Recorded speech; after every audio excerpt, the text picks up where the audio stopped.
Shalom and welcome to the King James Bible University and the house of the lost sheep of Israel.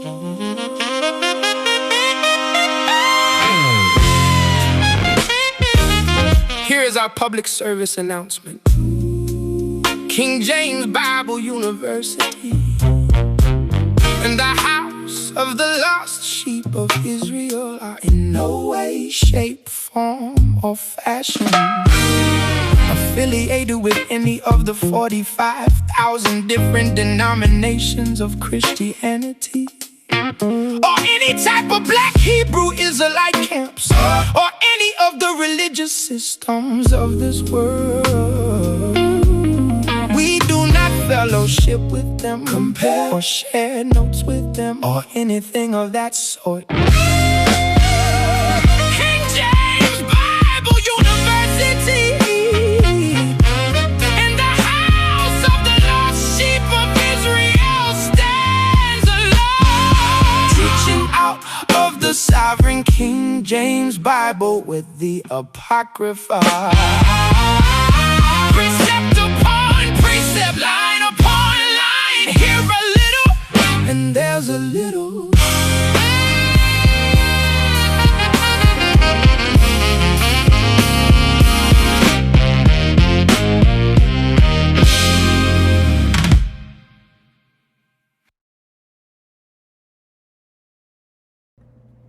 All right, and shalom, everybody. This is Brother Kahleial with the King James Bible University, and today's teaching is entitled Seek Reputation, Receive Bondage. Part 2. My brothers and sisters, we have to really understand that this problem with reputation seeking is not a light one. It is an issue that if we don't keep these things in check, and these are things that we're not staying on top of and recognizing what's going on, then we truly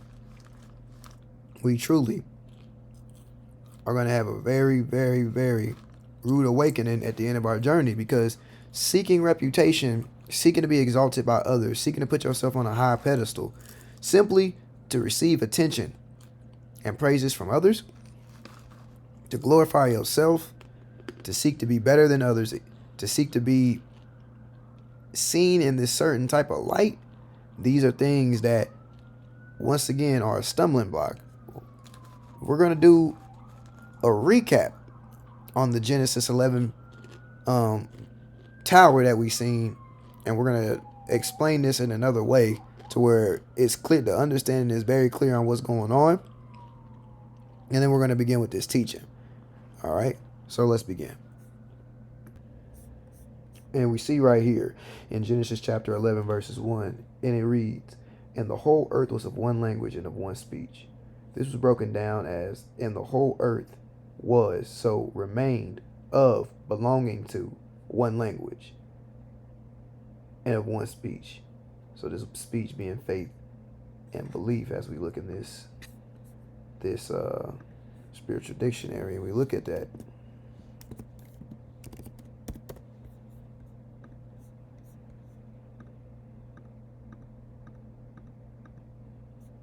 Yeah, thoughts and beliefs. Not faith. It was thoughts and beliefs. And then the language being the culture. Anyway, we see culture right here. But then that language being the unity, right? As we saw last week. But this is going to be explained in a much simpler way, right? The unity, agreement, all that. So this right here. And then verse 4. And they said, go to. So all the earth, which we know is all, the whole world, which we know is going to tie you to all flesh.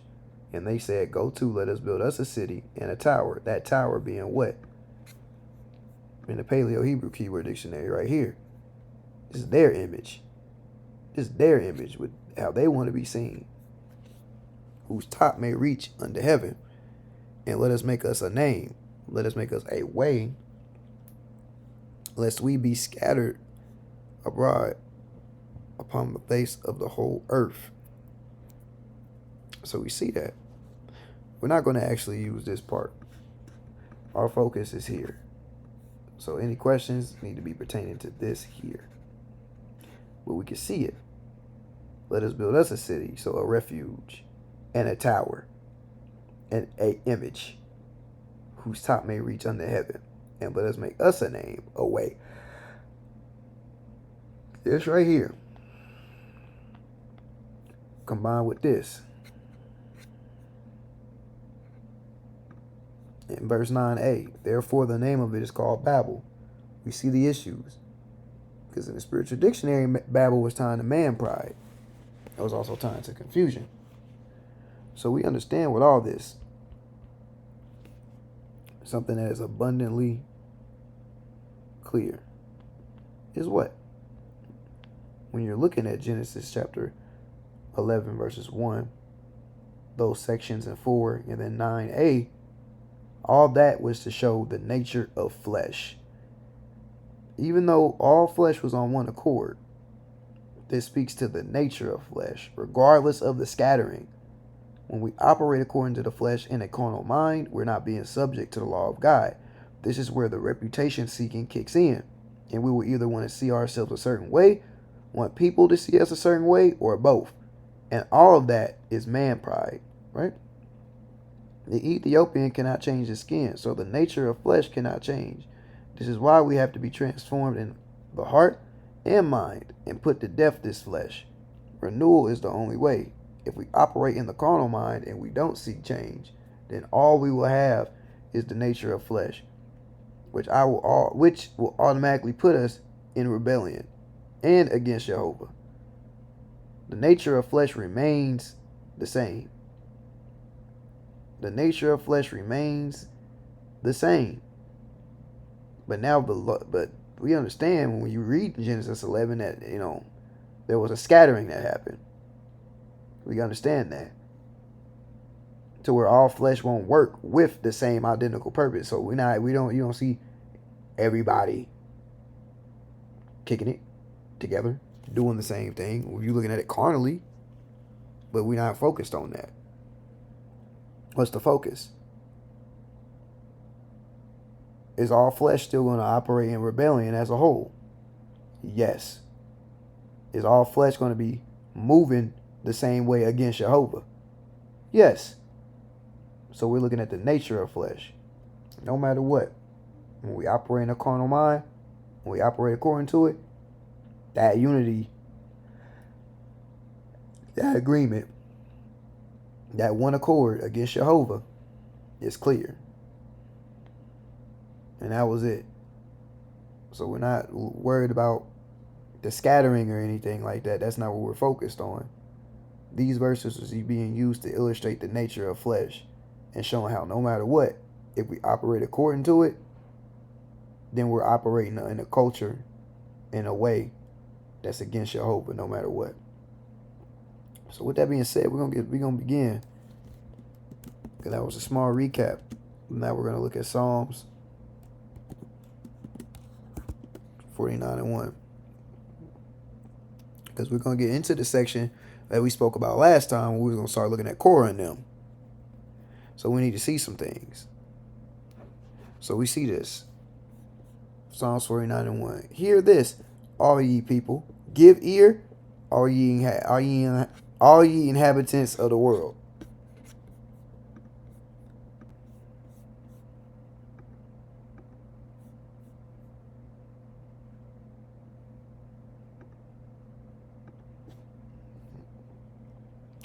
Both low and high, rich and poor, together.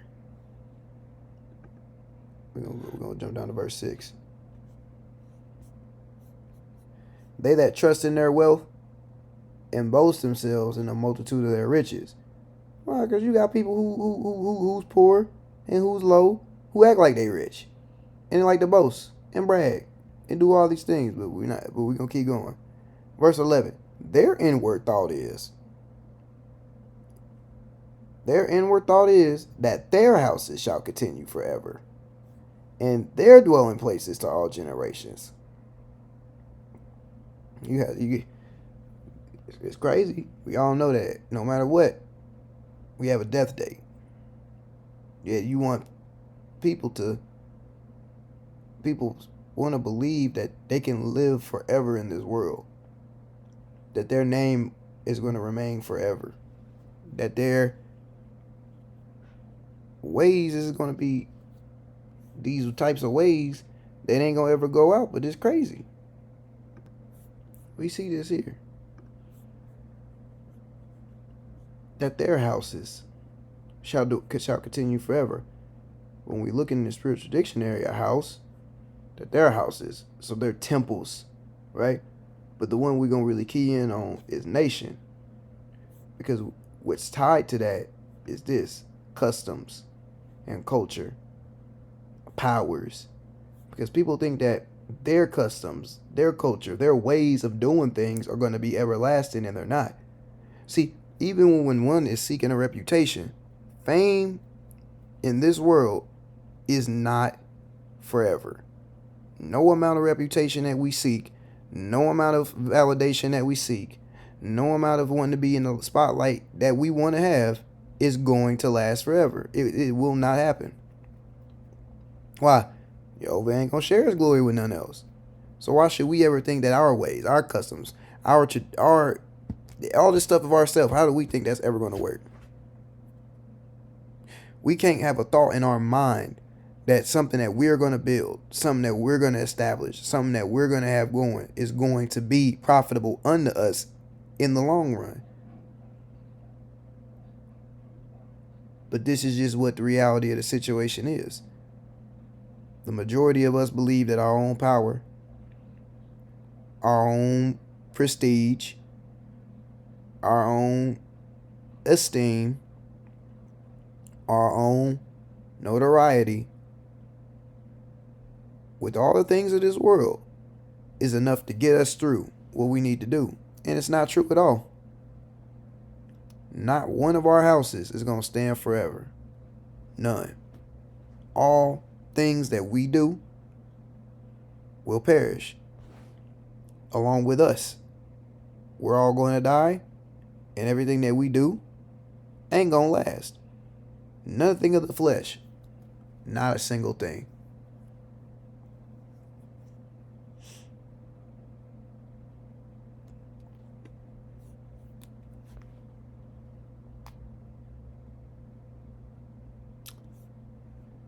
Verse 13. I was reading A, B, and C on verse 11. But verse 13. This their way is their folly.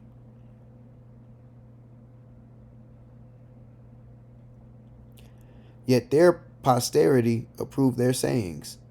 Salah. Posterity.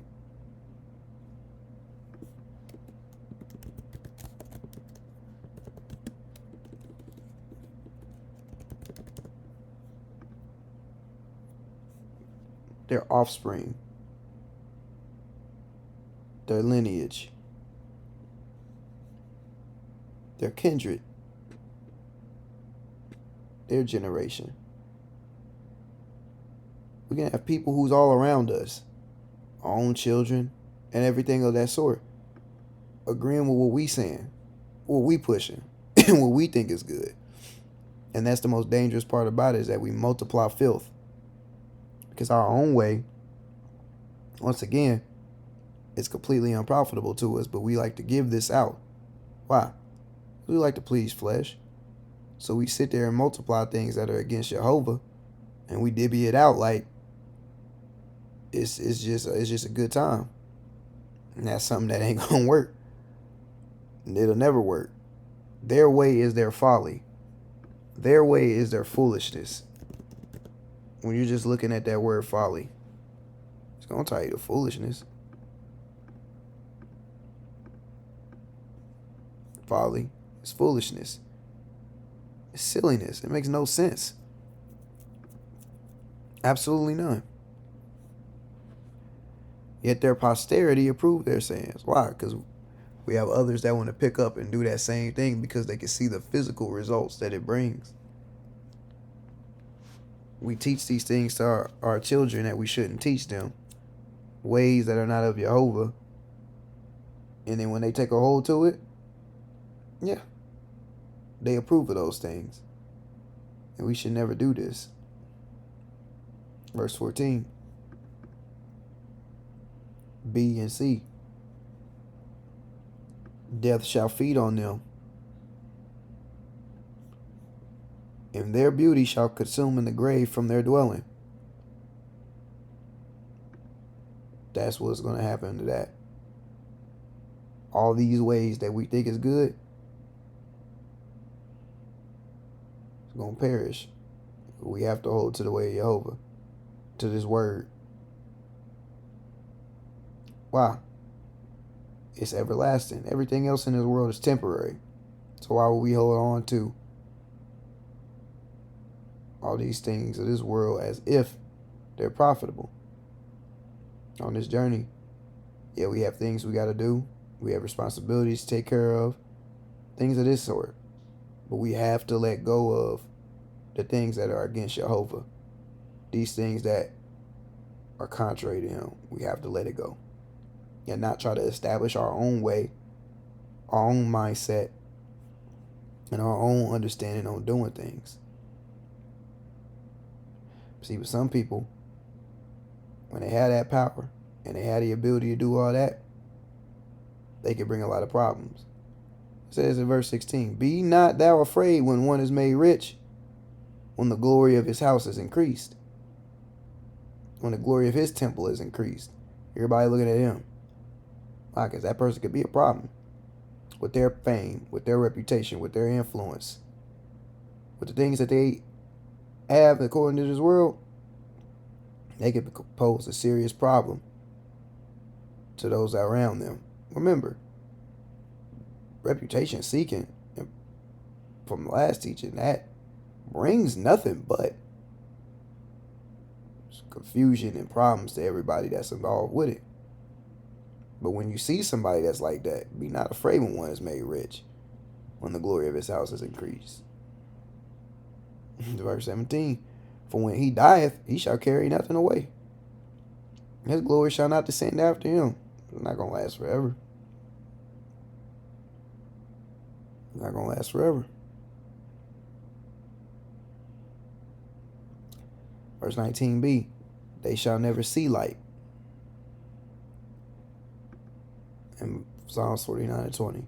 "Man that is in honor and understandeth not is like the beasts that perish." So when one is in a position of respect or praise and they have no understanding of Jehovah, they're like the beasts that perish. They were ultimately nothing. So what does that mean? We're going to see what these beasts that perish, what this is looking like.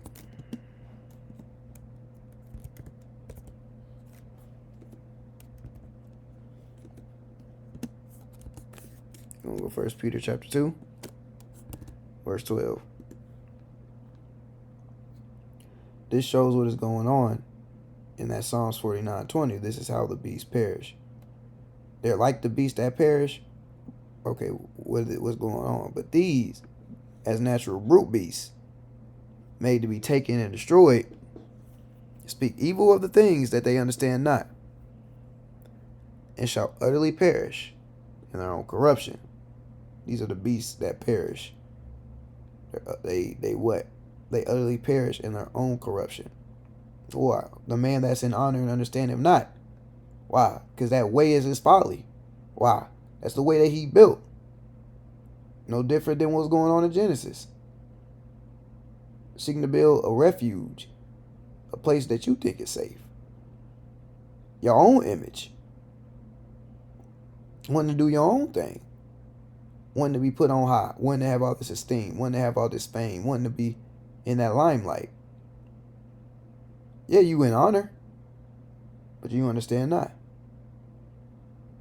But how many of us do the same identical thing?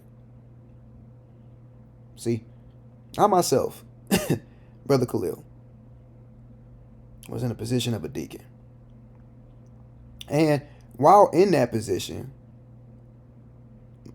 I had, it was people that a lot of people knew me. And they very much so, a lot of people liked who I was as a person and all this other stuff. But I allowed reputation seeking to cloud my judgment and to make me look at things the wrong way. Becoming jealous of my own brother. Sitting there doing what? Looking at the views he was getting. Looking at the attention he was getting. Looking at how people would pay a close attention to what he was doing. Not recognizing that it wasn't him doing the work. It was Jehovah using him to do that work. So then I have a problem with the Most High. And I don't even know it. All through reputation seeking.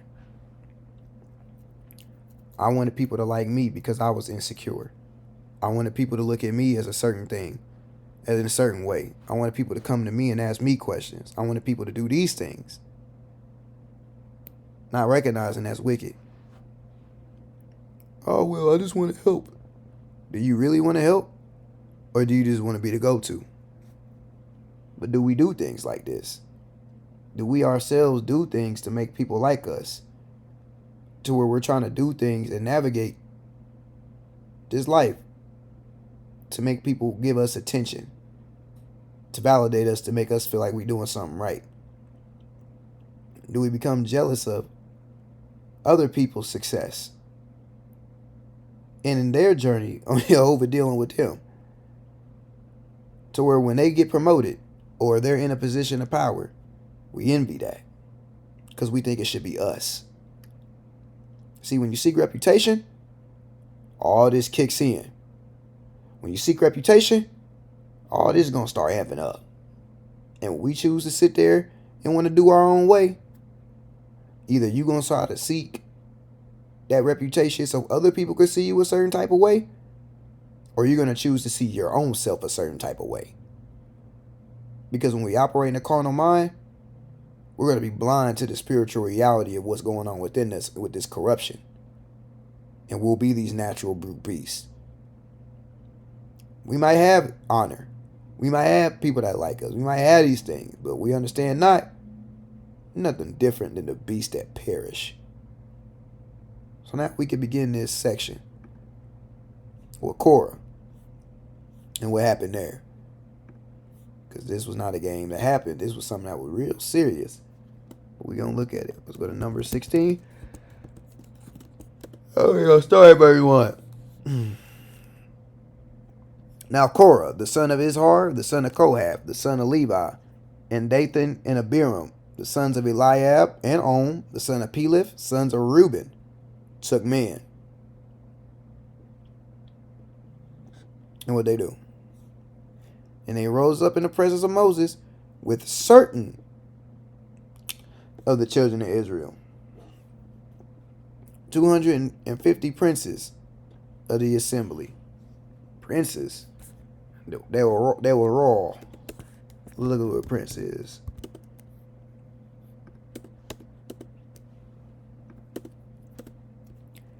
A prince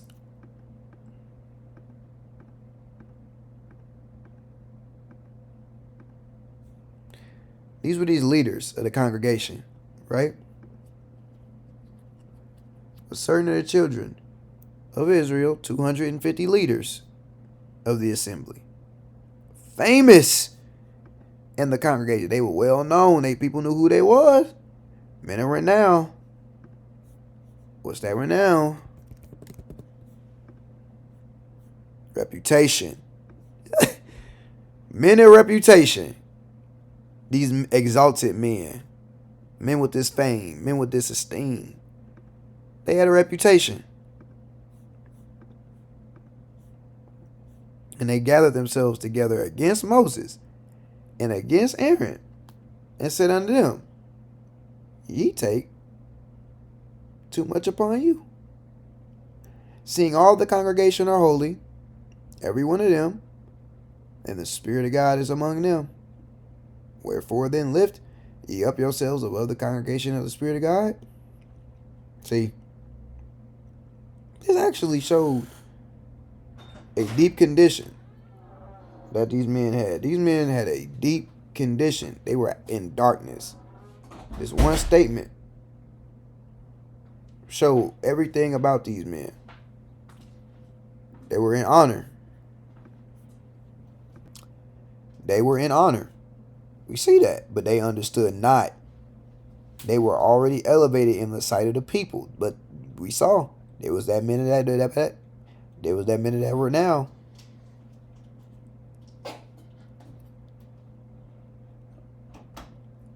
So they had that reputation. And we also gonna see what?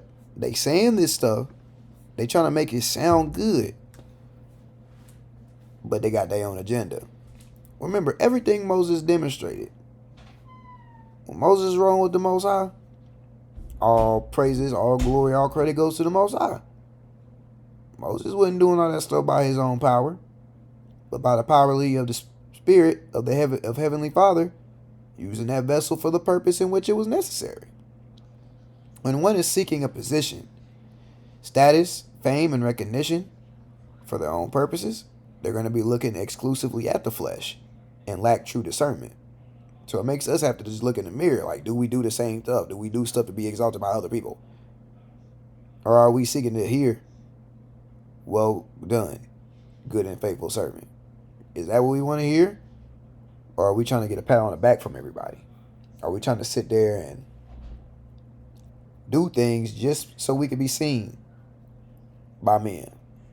Just so that we could be praised by man. Just so that people could think we're this or we're that based on what it is that's going on.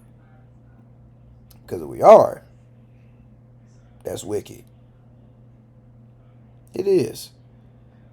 And that's something that we have to depart from.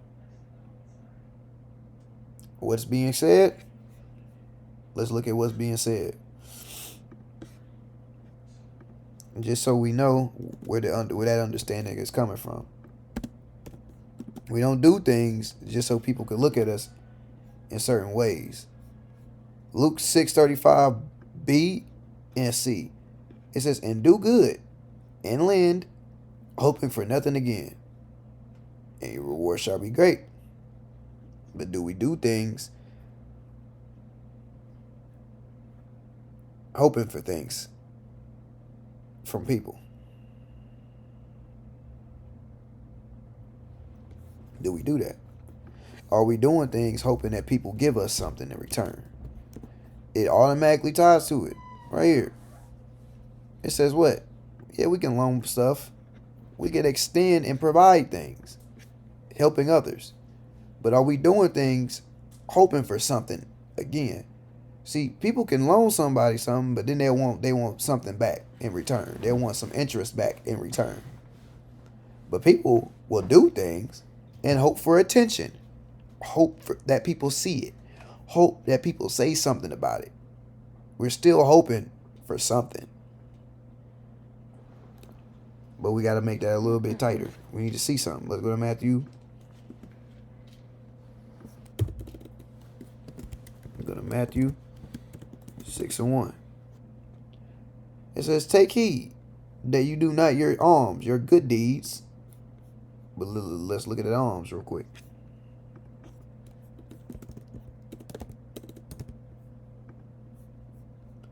Good deeds, good works, these gifts, showing charity, showing mercy, benevolence.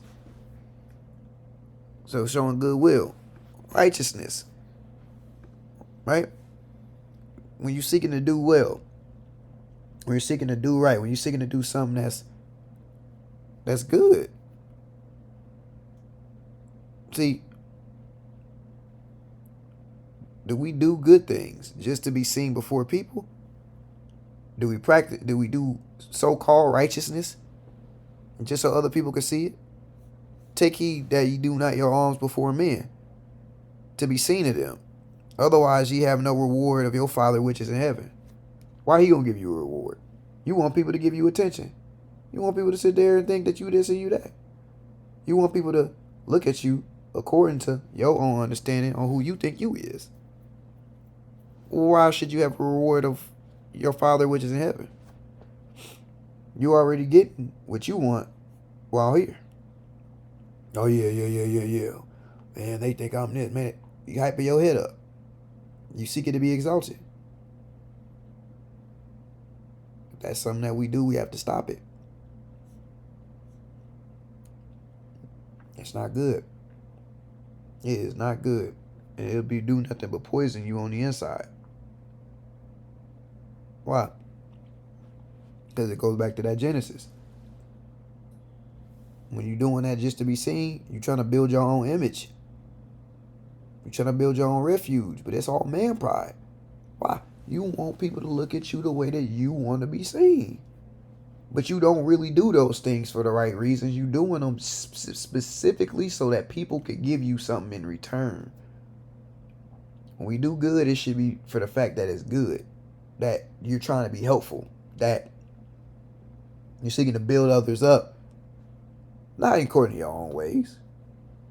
But what Jehovah gives, we just give it freely.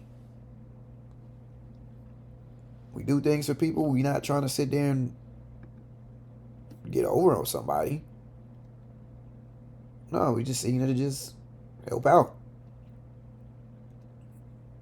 Just to do good. Hoping for nothing again. But when we sit there and we trying to seek compensation in some type of way, oh, you're not gonna thank me. Okay, when we do something nice for somebody, we shouldn't be sitting there doing things just so that we can get something back from them. Because then you're doing it for another reason. These are the issues. When one's seeking these things, what's the purpose? And when we do things, what's the purpose behind what we're doing? So we have to ask ourselves. It makes us have to look in the mirror. Do we do things just to be exalted by others? Or are we seeking to hear, well done, good and faithful servant? Will we go out of the way to make accusations towards others based on believing we should be in a certain position? We might already have a role, a position in the body, but seeking reputation, having our own agenda, we could do the same thing if we operate in the carnal mind. And these are the problems. Let's look at Numbers 16 and 8. What Moses said. And Moses said unto Korah, hear I pray you, ye sons of Levi. What do you say right here in verse 9?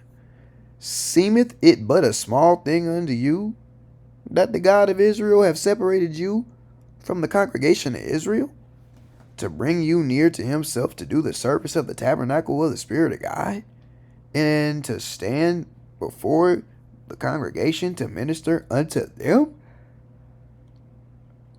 Man, y'all think this is not a big deal what y'all doing? Y'all don't think it's a big deal the work that you already doing? Y'all think that the work that y'all doing is nothing? You think that's a small thing? What y'all doing actually is important here. What y'all doing actually means something. But you think it's a small thing? Like, would you think it's just nothing? That the God of Israel has separated you from the congregation of Israel? What's going on here? Verse 10. Wait a minute.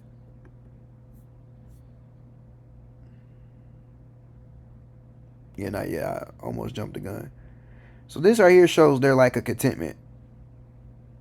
They were chasing more than what was given to them. They preferred the status over the wisdom. But do we do it? Do we do these things? These are the things we have to understand. See, we can't mix our own stuff that we think is good and trying to blend that in with, yo, if it's not in alignment with his word, if it ain't the truth, then we sitting there trying to blend that bad boy together. That last thing gonna be ugly as all get out. And how can he take that when you didn't give him what he asked you? Just be you. Be yourself. Be who you are. And then he can help you when you just be who you are genuinely and sincerely. And the problems that's there, he can help you strip it out. But no, we want to sit there and try to be something that we not. Wisdom of Solomon 7:7. Wherefore I prayed, and understanding was given me. I called upon God, and the spirit of wisdom came to me. 8.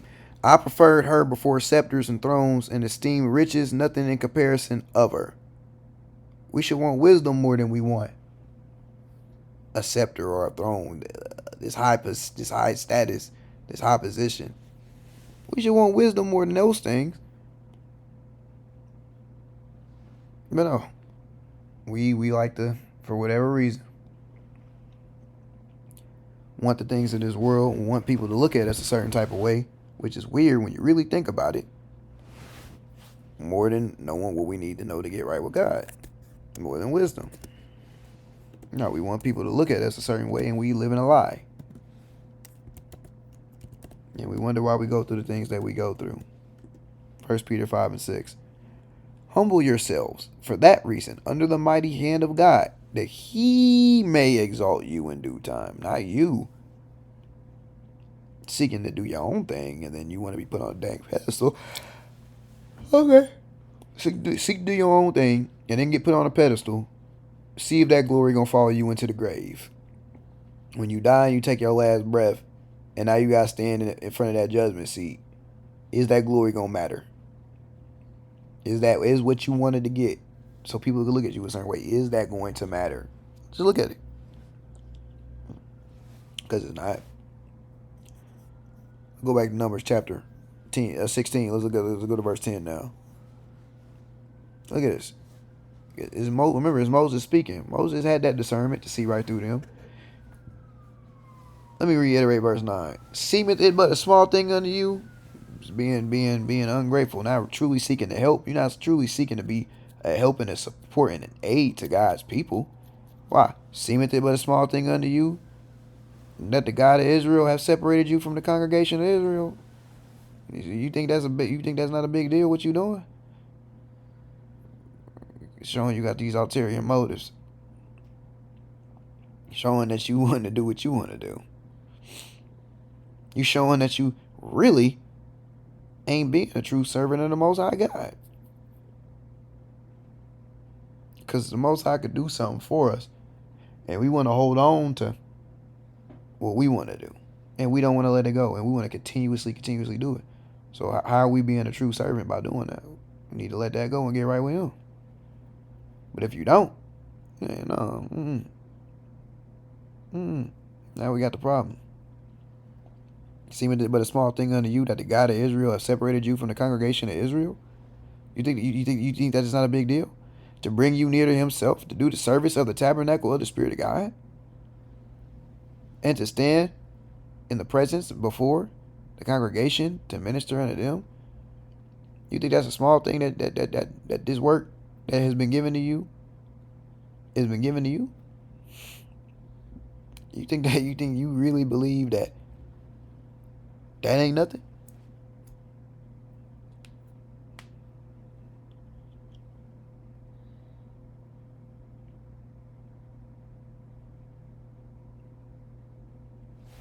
What's the tabernacle?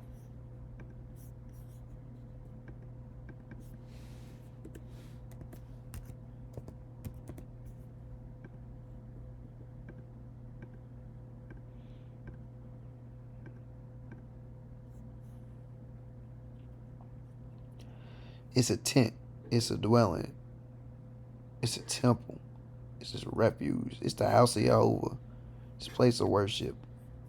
So we trying to think, we think we gonna, oh, you think this work that you doing in this house of the Spirit of God, ain't that big of a deal? Okay. Verse 10. And He brought thee near to Him, and have brought thee near to Him. You've been brought near to the Most High. And all thy brethren, the sons of Levi, with thee, and seek ye the priesthood also? See, Moses saw right through him. He knew what they really wanted, what they were there for. That's crazy. Verse 11. He knew why they was there, for which both cause thou and thy company are gathered together against the Spirit of God. See, y'all gathered together against the Spirit of God. This is why y'all here. Y'all here because y'all want the priesthood. You think your role ain't that important? See, I didn't sat there and I moved around like that. I moved around just like that. I ain't got nothing to hide. I say, my Elder Howard say it all the time. He ain't got nothing to hide. That's an example right there. Because we supposed to be emptying out these jars. We supposed to be getting rid of these things. We supposed to become with a broken and a contrite heart. To recognize the problems that we have. To understand the issues that we really go through. But then to seek ourselves out of the book of the Spirit of God and read. I didn't even see this until recently when the study was being done to where it could be shown. But the same thing is I did the same identical thing. I was ungrateful for my position as a deacon. I sat there and was seeking a higher position because I thought I should be in this evangelist position. Now recognizing that it has nothing to do with men appointing these things.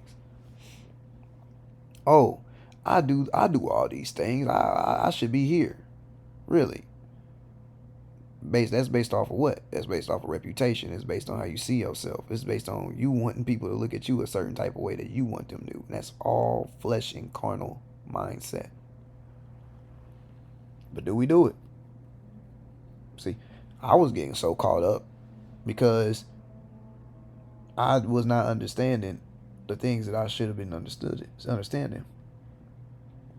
I kept sitting there in my mind doing comparisons, trying to use that as a source of validation rather than seeking the what? Rather than seeking to simply understand what I needed to do to get into the kingdom. Other than simply seeking what? I could have sat there and been seeking the Most High, seeking Jehovah, and then as I prayed, or all these things, seeking to truly see what needs to be happening through patience. To be patient and have these things be shown. But no. Yeah, it gotta be how do people see me. It gotta be if I'm not doing what he's doing, I ain't good enough. It gotta be these things. Why? Because when you operate in that type of mindset, that's the type of system that you want to be under. You don't want to be spiritually minded. And guess what? What else are you going to do?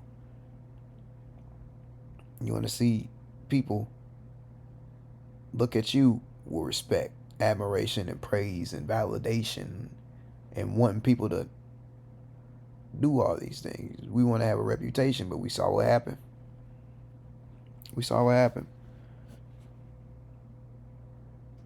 And I did the same identical thing. Through insecurity. Brother gets promoted. Boom. Now I got the problem.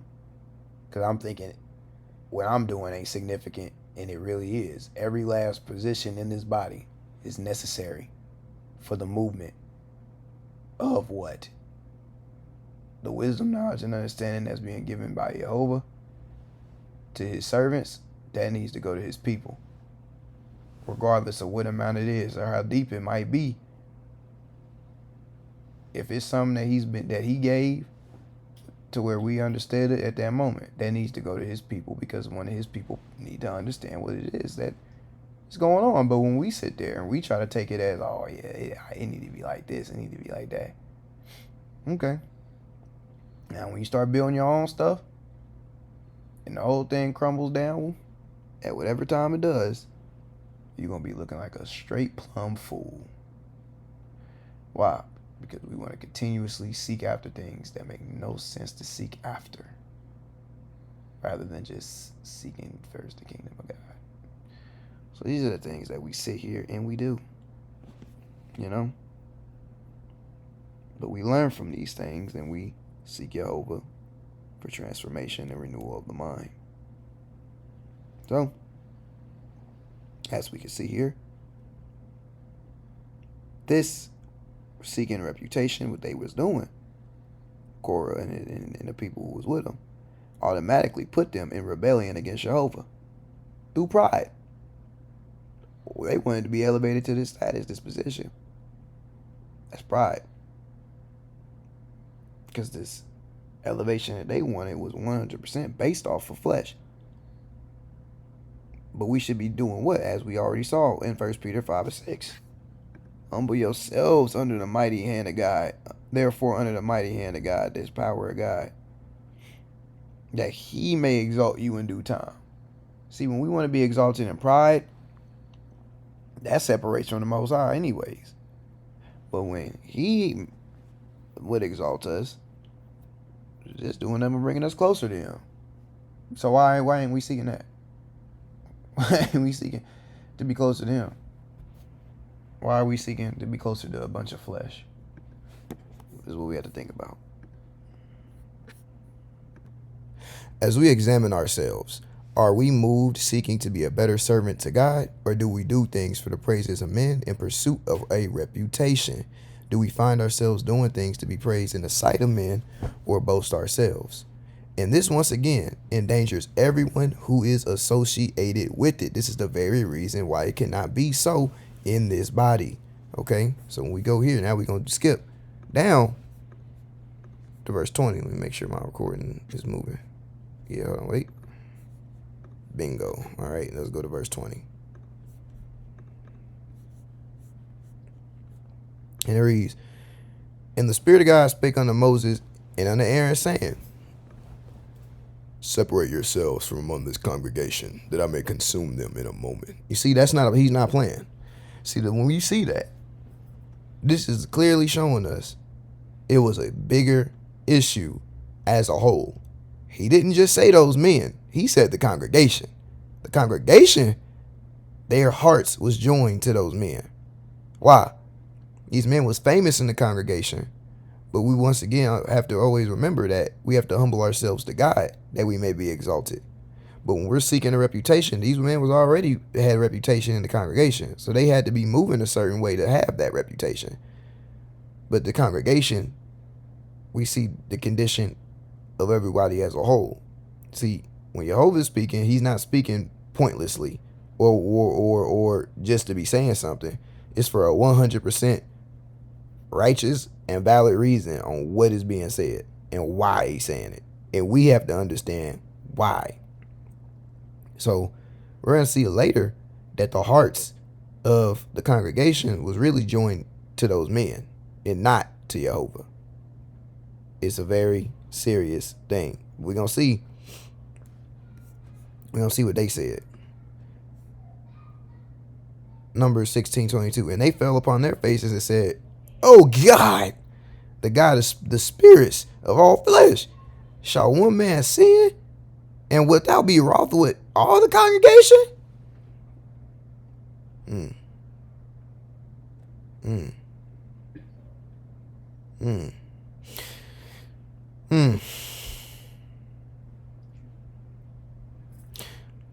Let's keep going. Numbers 16:23. "And the Spirit of God spake unto Moses, saying, Speak unto the congregation, saying, Get you up from about the tabernacle of Korah, Dathan, and Abiram." Get up from around them. Y'all better get up from around them. I ain't playing with y'all. Y'all better get up from around them. 25. "And Moses rose up and went unto Dathan and Abiram, and the elders of Israel followed him." 26. "And he spake unto the congregation, saying, Depart, I pray you, from the tents of these wicked men, and touch nothing of theirs, lest ye be consumed in all their sins." You see that? But remember, these men was famous in the congregation. They had a reputation. So that means they had to come across a certain way in front of the people, before the people. Because when we look in the spiritual dictionary, once again, recognize it's just that word reputation. And understanding the issue, we're wanting to protect that. Look, reputation. Right here. Right here. Having a certain esteem, a certain renown. I think renown was right there. They're exalted. So they're up high in the congregation. These were men of renown. They had this reputation. They were exalted. So they're already in this position in people's hearts where they're seen a certain way. I hope y'all understand what's being said. They already have a certain type of appearance to them in the congregation. But the thing about it is, if we are in a position of authority, if we are in a position where we're elevated for a particular work that needs to be done, we need to recognize we're going to pivot something that's really important in scripture. Yeah, if we're going to go back to 1 Peter 5 and 6, we're going to pair it with something. Humble yourselves, therefore, under the mighty hand of God, that he may exalt you in due time. But watch this. We're going to go to the Apocrypha because it has something in here we need to see. In Sirach 3 and 18, it says, the greater thou art, the more humble thyself, and thou shalt find favor before the Lord. We see that. This is important. If we're in an elevated position, we need to be what? That man that understands. Not the one that understands not, because then we're going to be like them beasts, doing our own thing, perishing in our own corruption, dying. But we have to recognize that we have to humble ourselves under the mighty hand of God, under his power. So that means we're going to humble ourselves in this word. We're going to humble ourselves in wisdom. We're going to humble ourselves to the truth. And how do we humble ourselves? By recognizing that we lack the ability to truly do things on our own. Because we always have to remember, there is a way that seemeth right unto a man, but the end thereof are the ways of death, as is recorded in Proverbs 16:25. So therefore, for that very reason, we must decrease.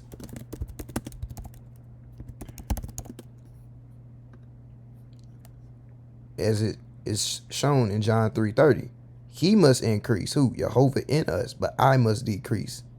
And this is a process that we must go through. But pride will have us increase and he decrease. See, even when you look at that, when we look in the spiritual dictionary, just at that word increase, he has to grow in us, flourish in us. So that means his ways, the customs, the truth, the manners, the practices of Jehovah must grow within us. And we must decrease. Decrease. We're going to diminish. So that means the stuff that we doing is going to be what? It's going to be less. It's going to be little. It's going to drop. It has to dwindle. It has to decline.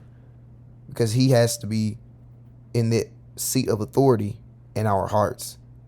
And the way that we do that is through what? We have to truly, I hope the spiritual dictionary was open. But yeah, so the way that we have to do that is truly by emptying out ourselves. Meaning, we have to remove our own understanding.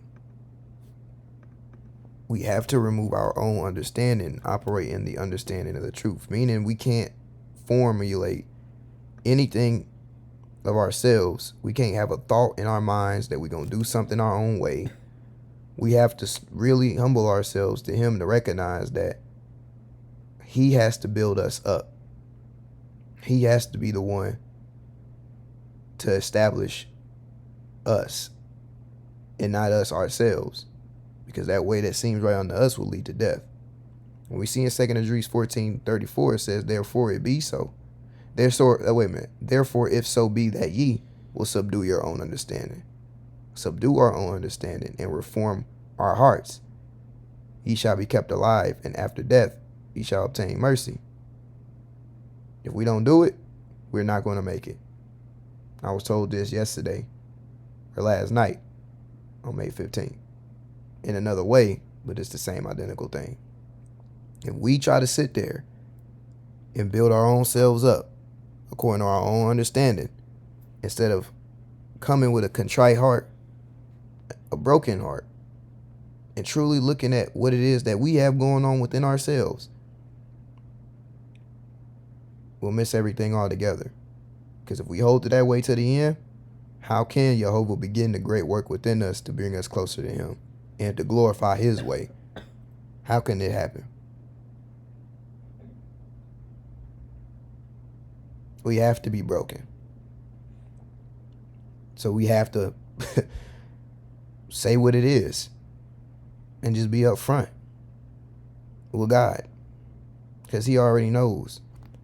But if we went around and we trying to establish our own stuff, we want to build that tower, we want to have our own image, we want to sit there and have our own refuge, and we want to do it on man pride, operating according to the flesh, then we will be as those beasts that will perish.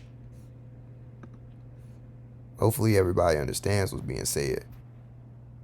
That's the biggest issue we'll have, is not truly looking at what the problem is, because we want to get tender. We want to get offended. We want to get upset because we are desperately trying to cling on to a personal image that we made, that we built, that we've constructed, that we've decided we want to have. No different than the fig leaves. I'm going to pivot one more time, and then we're going to get back. Then we're going to start wrapping things up. This is in Genesis 3.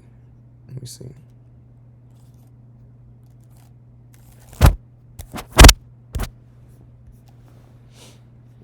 Right here.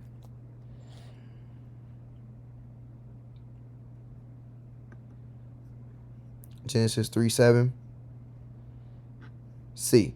And they sewed fig leaves together and made themselves aprons. We got to take it off.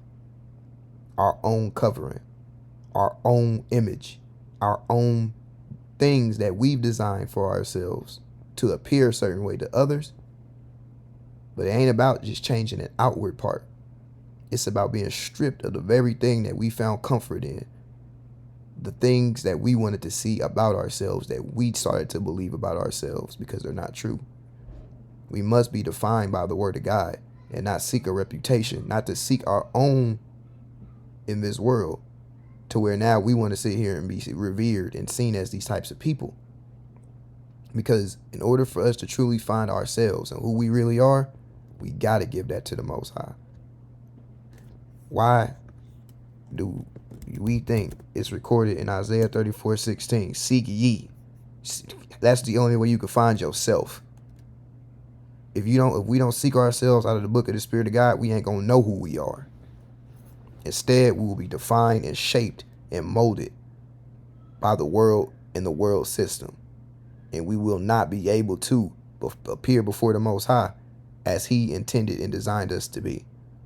Seek you out of the book of the Spirit of God and read. No one of these shall fail. It's not going to fail. No one, it says none shall want her mate. You can't join nothing else to it. So that means you can't build your own tower. You can't build your own city, your own refuge. You can't build your own image. None shall want her mate. For my mouth it have commanded, and his spirit it have gathered them. He commanded it with his mouth. None shall want her mate. You can't do that. You can't inject a little bit of you in it and think it's going to suffice. A house with an unstable pillar will still fall in its due time, because it wasn't built with the tools and the materials given by the master builder. So we must use only what he's given us in order for him to be able to show us who we are and establish us in his truth, meaning our hearts and our minds must be given to him. But it goes back to what the whole point of this is about. When we seek a reputation, we are not established by God. We're being established by the world. We're being established by others around us based on what they believe, based on what other people are going to say, based on the opinions of men. And then we become addicted to the praise. We become addicted to the validation, to that stimulation that we feel within our flesh to try to tell us we're doing good. And we're not doing good at all. We're doing real bad because we're going farther from God. And if we're going farther from God, we're not going to make it. Because he says, it says in this word, clear as day. It's in his word. In James 4:8. Draw nigh to God, and he will draw nigh unto you. He will draw nigh to you. Cleanse your hands, ye sinners, and purify your hearts, ye double-minded. This is what we have to do. If we not drawing nigh unto God, we will have the problem. But the only way to draw nigh unto God is to seek yourself out of the book. He knows who you are already. Don't try to sit there and put on no costume. Hell, if you want to sit there and put on fig leaves, you might as well still celebrate Halloween. You want to be somebody else, don't you? You never stop celebrating heathen practices. When we put on fig leaves, you might as well celebrate that too. What's the difference? You putting on a freaking false image to somebody to pretend. Let's get back to this teaching, because we're going to understand the point of this. We see this. The whole congregation. But look. Numbers 16:26. And he spake unto the congregation, saying, Depart, I pray you, from the tents of these wicked men, and touch nothing of theirs, lest ye be consumed in all their sins. That was verse 26. Now, we're going to see something real quick. That the hearts of the congregation was joined in them men. Why? They liked that costume. Verse 41. But on the morrow, all the congregation of the children of Israel murmured against Moses and against Aaron, saying, Ye have killed the people of the Lord. Really?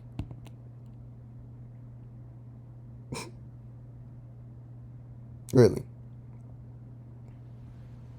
And this is how you know we look at flesh. We like to look at the outer appearance of people.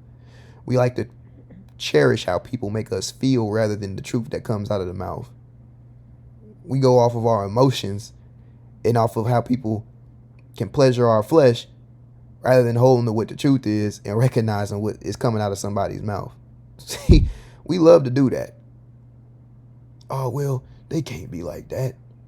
They can't be like that. Oh, they got to be this. Prime example. There was a young man who was in the midst of the congregation who was seeking to learn what the truth was and was seeking friendship. And this young man put himself in a situation where he was not walking circumspect and not using discernment. And this young man went through a trial. There was a serpent in the congregation that spoke to the young man and came across as helpful, as sincere, as wanting to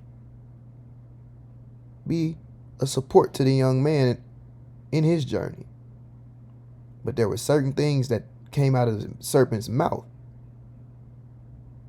that the young man put off. When they had a conversation, the young man was speaking with this serpent, and the serpent was giving counsel.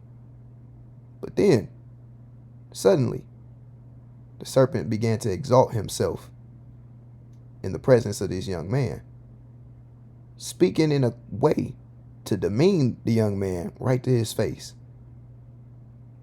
saying, oh yeah, I'm gonna explain this to you, but it might go over your head. Yeah, you know what I'm saying? It's just kind of, it might be hard for you and all this and all this. And the young man sat there. He caught the disrespect, but decided, nah, it's just this. It's just that. Why? He was more concerned about the outward part of this man rather than paying attention to what was coming out of the man's mouth. See, if somebody's trying to help you and point you in the right direction, They don't need to sit there and boast themselves and put you down in order to do that. The truth cuts. The truth hurts.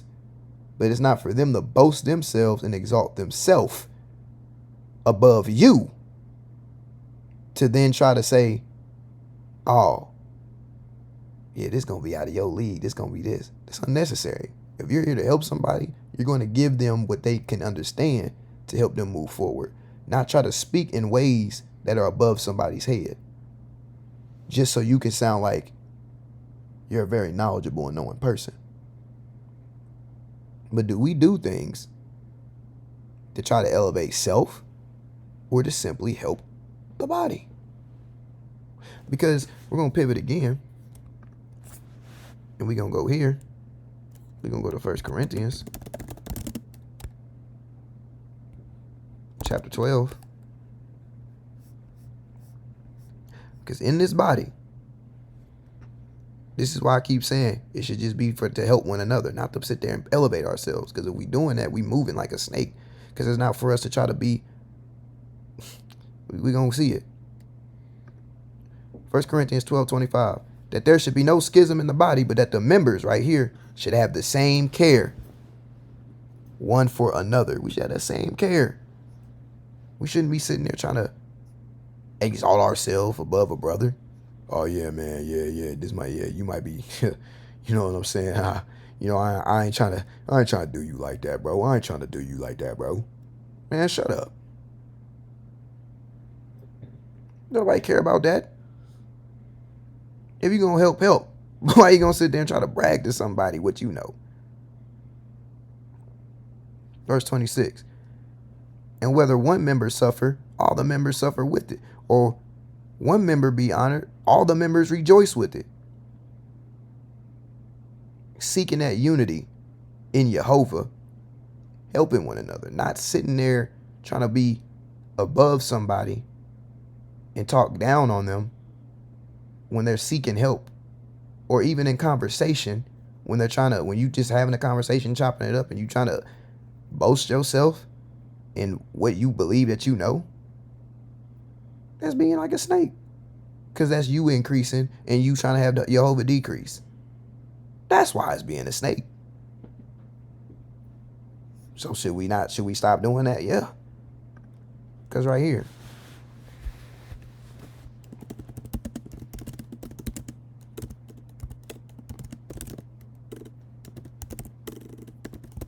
we seeing these things. 1 Peter 5:3. Neither as being lords over God's heritage, but being in samples to the flock. We're supposed to be demonstrating what it means to follow Jehovah, not self-exalting ourselves to try to appear better than anybody, trying to be a ruler over the people. Oh yeah, do this or do that. No. When you following Jehovah, you being in that example. And when people look and follow what you doing, they're not following the vessel. They following that way that was appointed and given to be closer to the Most High. But it goes back to what was going on in Numbers 16:41. If people was actually listening and understanding what Moses and Aaron was saying, they wouldn't have sat there and been tripping about what happened to the men.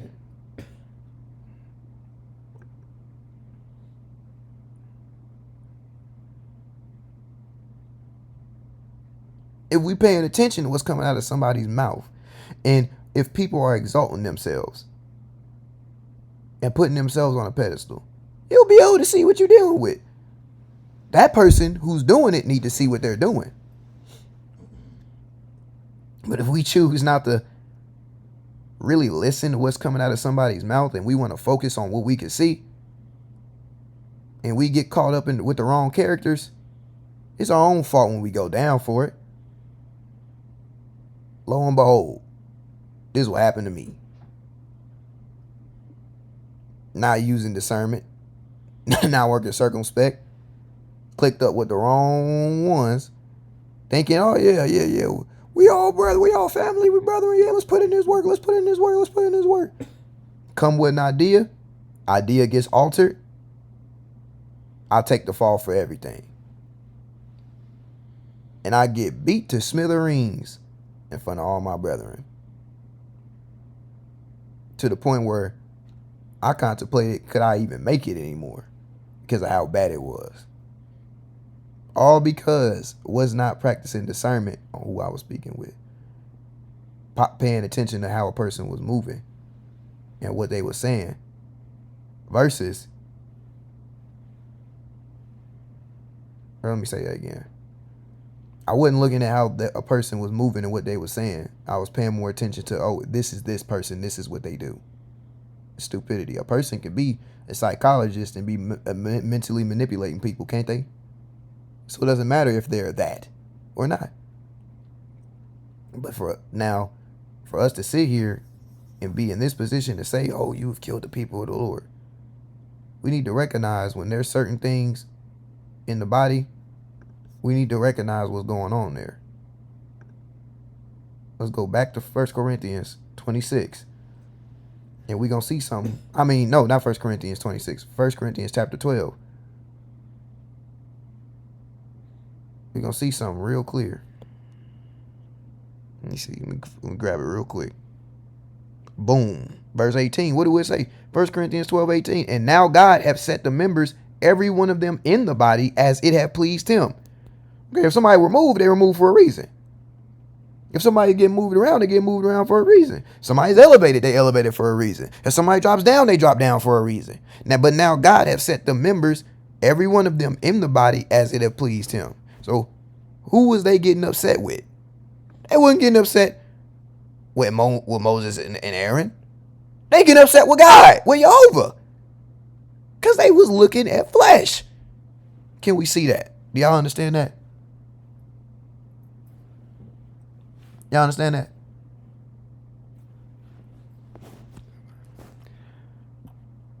It's clear.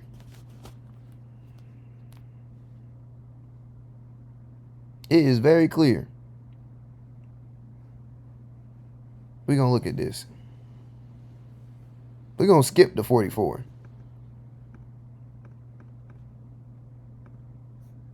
And the Spirit of God spake unto Moses, saying, oh, here we go. Get you up from among this congregation, that I may consume them as in a moment. He ain't playing games. He said this again. He ain't saying nothing different. He already said that. He said this all the way up at 21. Separate yourselves from among this congregation. Now may consume them in a moment. You jump all the way down to, now we all the way at 45. Get you up from among this congregation, that may consume them as in a moment. And they fell upon their faces. We see this clearly. Exalting men. And now the hearts of the congregation join to these men. And now what happens? We start tripping. Our hearts is joined to flesh. We ain't drawing nigh unto God. We're being insane. So we're going to hit these last two verses of this part. And then the part 3 is going to be showing the bondage of reputation with Herod and Adam. We're going to look at Sirach 13:1. And then we're going to jump down to 16. And we're going to wrap the teaching up. Because this all shows us something. We need to watch what we're doing. Not sitting there being paranoid of people, but we need to recognize what are we choosing to focus on. It says in Sirach 13:2, Sirach 13b.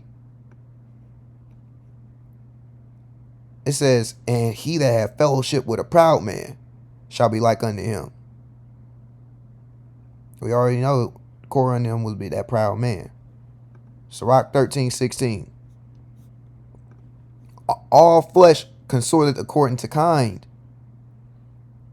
and a man will cleave to his like. So it shows that the entire congregation was in wickedness by even defending those men.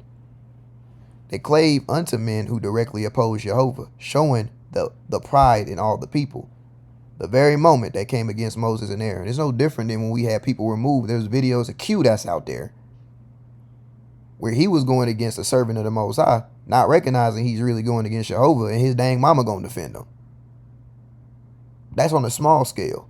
Imagine that, but with a whole congregation of people. Same thing. Only reason I'm using that as an example because those videos are out there in the public. So y'all can go watch them and see what that looks like. As an example.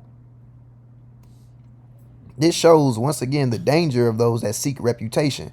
Why? Because it's no different than Q and his mama. She believed the hype on who he was saying he was. Now you don't see neither one of them here. It's clear as day. But the same thing all comes back around. When you have one that's like that, whether it be more than one or it just be one, we see the extreme danger that brings to everybody involved. Because that means the congregation believed the hype of those men. They believed what these men was saying they was about. And the moment something happened to them, we see where their heart was really at. It wasn't with the ones that were speaking the true words of God. No. It was with men who was smelling themselves and was putting themselves up. But the question becomes evident for all who are in attendance to this lesson. Who are we? Are we that one who will build our own refuge, something to make us comfortable, and have our own image to try to portray ourselves to be a certain way before people? To now where we can receive the attention and praises and receive the type of validation and status that we want from others. Will we build that for ourselves? Will we seek to try to make things work according to our own ways? When it's time for us to meditate and change, do we rely on our own understanding, or do we hold fast to what is shown to us about ourselves to change us? Because if we don't hold to what's contained within the book and what is shown unto us through the teachings, these things to help us get right, if we choose to stay stagnated and not actually decrease, then we're going to increase. And this verse right here, let me see.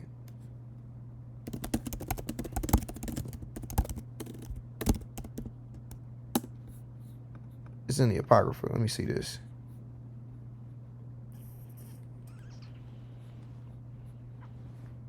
Let me see this real quick. I'm going to find this. Give me 1 second.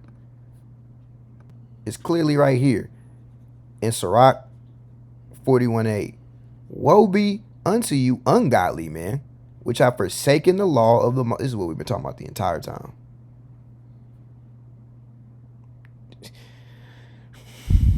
Woe be unto you, ungodly men, which have forsaken the law of the Most High God. For if you increase, you getting them things you want to be seen a certain way, you want to be elevated, you think you doing something. You want to sit there and fix things your way. You don't want to sit there and have a broken and contrite heart. You got to see you the way you want to see you, and you don't want to see how God see you. You want to sit there and do that? For if you increase, it shall be to your destruction. It go right back to what was told to me. If we choose to do that, you're not going to make it. So we have to practice humbling ourselves under the power, under the mighty hand of God, and recognizing that we have to seek ourselves out of the book. Because the only way for us to be established is through his word. Literally. In Sirach 6:37, let thy mind be upon the ordinances of the Lord, and meditate continually in his commandments. He shall establish thine heart and give thee wisdom at thine own desire. And if we're a true servant, we're going to give him our heart, as it's stated in Proverbs 23:26. My son, my servant, give me thine heart, and let thine eyes observe my ways. Not let me people please so that people can like me. Let me do stuff so people can like me. Let me be cool with everybody. Let's click up. No. We have to give him our heart. And I'm saying this is something that I need to make sure I hold to as well. When I see an issue, when an issue is shown within myself, it ain't for me to try to find my own solution. I have to seek myself out of the book of the Spirit of God and read. And this has to be a daily practice. This has to be something that if I see whatever I'm focused, I might be focused on one thing at a time. Yeah, I can't do multiple things at once. But whatever that particular issue is, focus on that, meditate on that, and desire for that change to happen. But you have to first acknowledge whatever that is, truly. And you have to acknowledge it the way that he see it. So you seek to understand what that thing is.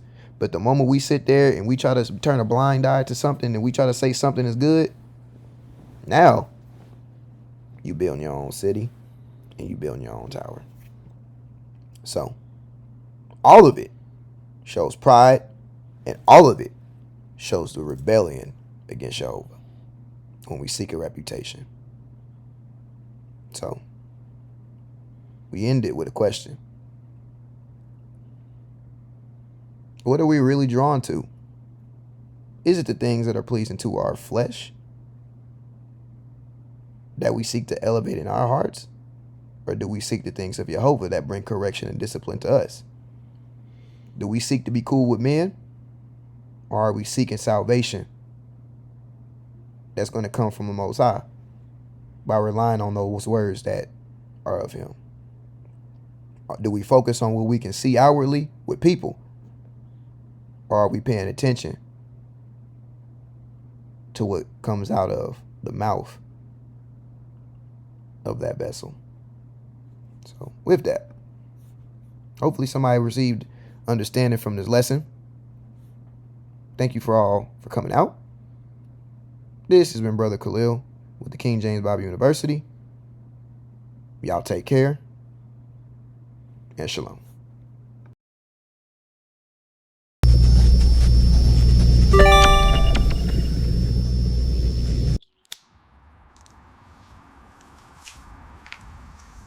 We will see you later at the lounge, hun. Yeah, sure.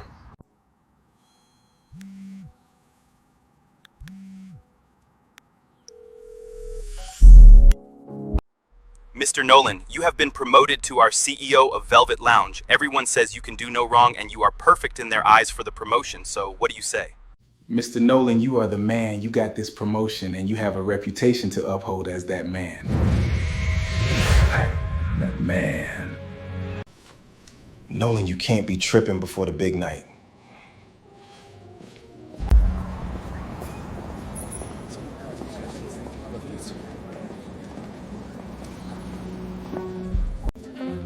Good evening, ladies.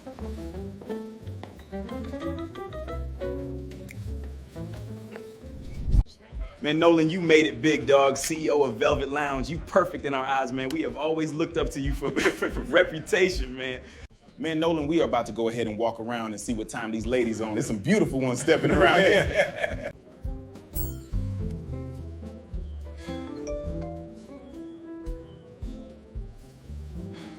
Good evening. Thanks for having us.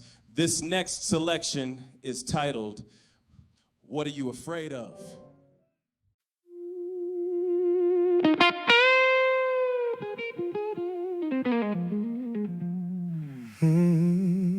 Tell me what you're afraid of. What you're afraid of. I said, tell me what you're afraid of. What are you afraid of? When he can see you for what you are. It was known from the very start. Nothing is here, don't you go into the dark. Oh, that pride will really tear you apart. The true light exposes all. If you wanna wrap up in those fig leaves, know for certain there will be a fall. Don't worry about what could be, just tear down the wall. The wall you built to hide your shame. 'Cause it's time for change. For the pride that blinded the eyes is why you cry. But the truth will set you free and can bring paradise. So why try to hide what's inside when the pride will make you die? What are you afraid with the truth. You are not who you say you are, and he knows this. But do you know this? Oh, tell me what you're afraid of. What are you afraid of? I said, tell me what you're afraid of. What are you afraid of? Oh, when he can see you for what you are. It was known from the very start. Nothing is hid, don't you go into the dark. Oh, that pride will really tear you apart. Tell me what you're afraid of. What are you afraid of? Whoa, I said tell me what you're afraid of. What are you afraid of? Whoa, when he can see you for what you are. It was known from the very start. Nothing is here, don't you go into the dark. Oh, that pride will really tear you apart. He that covereth his sin shall not prosper, but whoso confesseth and forsaketh them shall have mercy. It is myself that I have to offer. I cannot say that I'm even worthy. Please bring me out, I'm in the dark. Search me, oh God, then know my heart. Oh Jehovah, there's no help but thee. Please help me see what you see. Please take pride far away from me. I ask myself, what are you afraid of? I said, tell me what you're afraid of. What are you afraid of? When he can see you for what you are. It was known from the very start. Nothing is hid, don't you go into the dark. Oh, that pride will really tear you apart. Tell me what you're afraid of. I am not done with you, Nolan. I said, tell me what. I said, tell I am me done. what I am tired of you. you're afraid of. What are you afraid of? Oh, when he can see you for what you are. It was known from the very start. Nothing is hid, don't you go into the dark. Oh, that pride will really tear you apart.